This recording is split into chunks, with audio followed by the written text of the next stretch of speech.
On the 6th of February, 1958, an aircraft carrying the Manchester United football team attempted to take off from a slush-covered runway in Munich. It was the third attempt. The first two had been abandoned because of a problem with the engine surging during acceleration.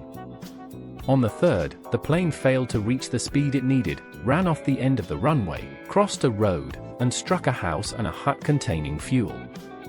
23 people died, including 8 players. They were the youngest and most exciting side English football had produced, a team so young that the press had given them a nickname, and they had just qualified for the semi-finals of the European Cup. What happened next is one of the most extraordinary stories in the history of the sport, because within 10 years the club that lost almost everything on that runway would win the trophy they had been travelling home to pursue. To understand the scale of the loss, you have to understand what that team was. Manchester United's manager, Matt Busby, had taken over a club in poor shape after the war, with a bomb-damaged ground, and made a decision that was genuinely unusual at the time. Rather than buying established players, he invested in youth, recruiting talented boys, developing them through the club's own system, and then trusting them in the first team at ages when most managers would not consider it. The press called them the Busby Babes, a name the players themselves reportedly disliked. They won the league championship in 1956 and again in 1957, playing attacking football with a squad whose average age was around 22. Duncan Edwards, widely regarded as the outstanding talent of the group, was a first-team regular and full international while still a teenager. This was not simply a good side. It was a side that had not yet reached its peak. There is a piece of context that makes what followed sharper. The European Cup was new, launched in 1955, and the English football authorities were openly hostile to it. The Football League discouraged participation on the grounds that midweek travel would disrupt the domestic fixture list, and the previous English champions had been persuaded not to enter. Busby disagreed, believing that English football had to test itself against the best of the continent or fall behind, and with his club's backing he entered anyway. That choice was vindicated on the pitch.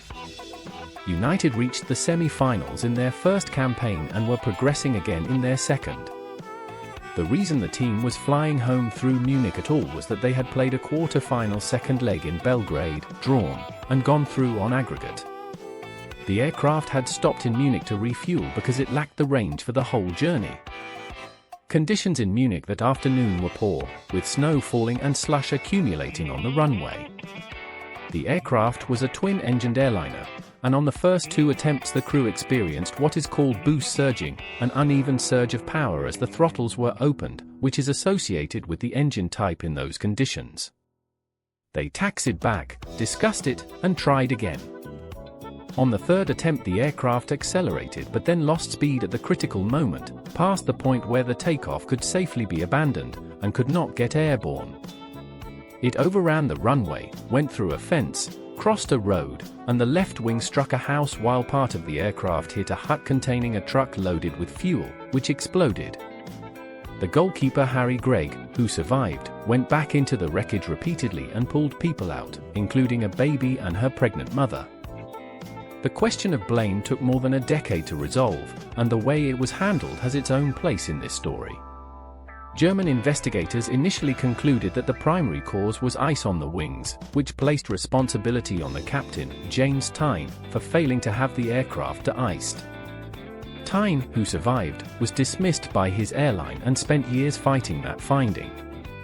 He and others argued the wings had been checked and that the real cause was the slush on the runway, which acts as a drag on the wheels and can prevent an aircraft reaching takeoff speed, a phenomenon not well understood at the time.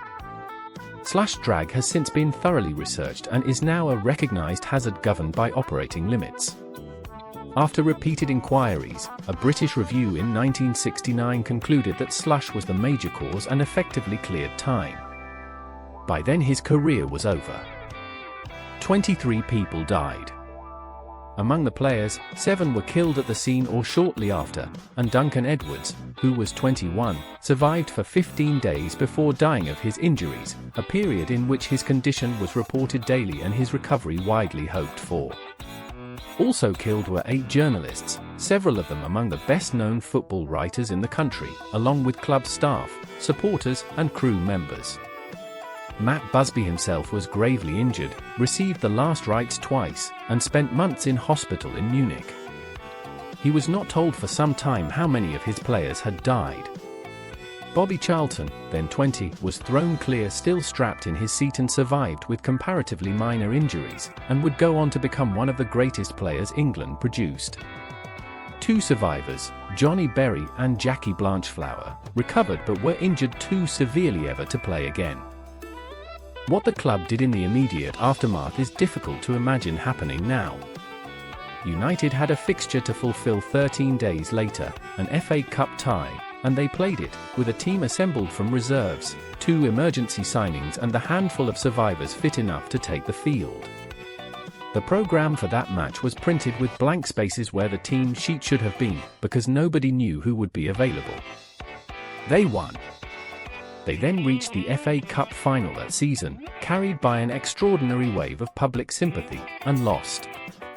Meanwhile, the club received support from across football, including from clubs who were traditionally rivals, and from around Europe. Real Madrid, the dominant side of the era, played friendly matches to help raise funds and reportedly offered to loan players. The European Cup campaign continued and United reached the semi-final before going out. Matt Busby recovered, though he was never physically the same, and he came close to leaving football altogether. He returned and began rebuilding, a process that took a decade. He brought through and bought a new generation, and the side that emerged was built around 3 exceptional players. Bobby Charlton, the survivor. Denis Law, signed from Italy. And George Best, a teenager from Belfast who became the first genuinely modern celebrity footballer. In 1968, 10 years after Munich, Manchester United reached the European Cup final at Wembley and beat Benfica after extra time to become the first English club to win the competition. Charlton, who scored twice, was captain. Busby's reaction afterwards was not triumphant so much as exhausted. He spoke about the players who were not there to see it, and it was widely understood that the victory had settled something that had been unfinished since the runway.